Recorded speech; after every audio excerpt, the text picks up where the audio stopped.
বাংলাদেশে আসার পর থেকে এক মুহূর্তের জন্য আলোচনার বাইরে নেই হামজা চৌধুরী। বিমানবন্দর থেকে শুরু করে হবিগঞ্জের নিজ বাড়ি পর্যন্ত প্রতিটি জায়গায় ভক্তদের ঢল। ফুলেল শুভেচ্ছা, পতাকা, ফ্লেয়ার সহ সব মিলিয়ে উৎসবমুখর পরিবেশ। সামাজিক যোগাযোগ মাধ্যমে অনেকে তাকে বাংলাদেশের ক্রীড়াঙ্গনের সবচেয়ে বড় তারকা বলছেন।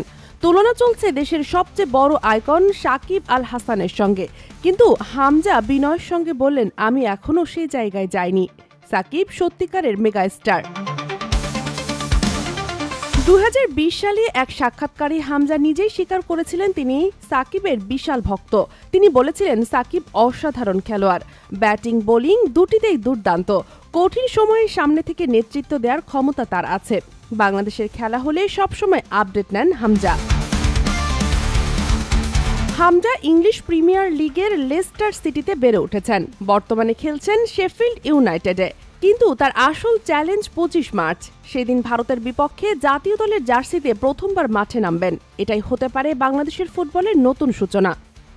Sheikh Masuma, daily hour, Bangladesh.